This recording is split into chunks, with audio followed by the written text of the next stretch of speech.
Okay, just a quick one today. I thought I'd talk to you about taking advantage of cut price seed potatoes and onion sets.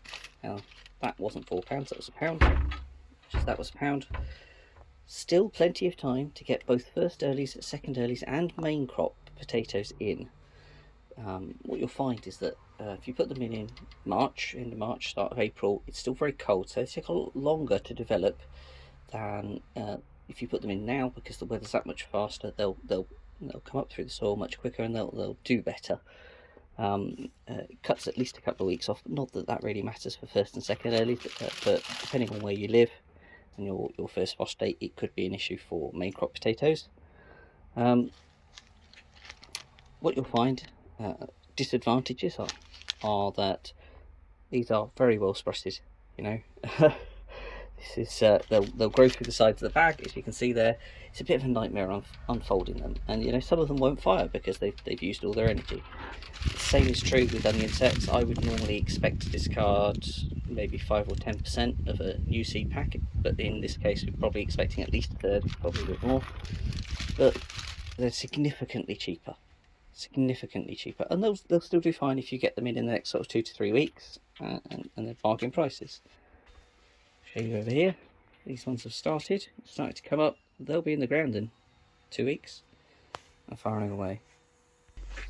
Right, so the procedure is pretty simple. As you saw with the sets, take the sets out, pick out the good ones, stick them in a seed tray, add a little bit of compost, water them, leave them to be. Similar with the potatoes. It's also, you know, they'll come fairly. Make sure the sprouts face up. A little bit of compost in the bottom. Cover them over. Give them a water.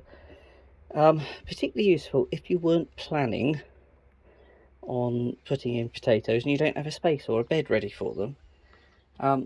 By planting them like this, that'll buy you at least 2 weeks, but still continue to allow them to grow. So you're not putting the harvest back 2 weeks by kind of not putting them in the ground and risking them not having enough energy to fire.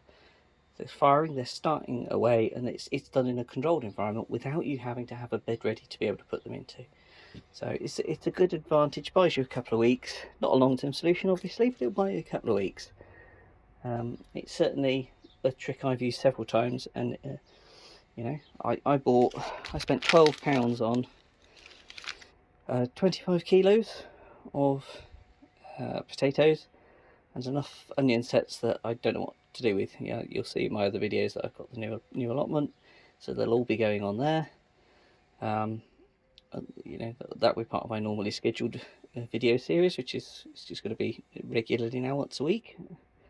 But yeah, I just thought I'd do this little extra one to say, look, you know, if you're seeing these in, you know, B&Q or Sainsbury's or whatever, local garden centre, you do still have time to take advantage of those bargains and turn them into food in your belly, particularly with the way food prices are going at the moment. You know, if you can turn something that's effectively a clearance bargain into, you know, that's a 1.5 kilo sack of Red Duke of York there.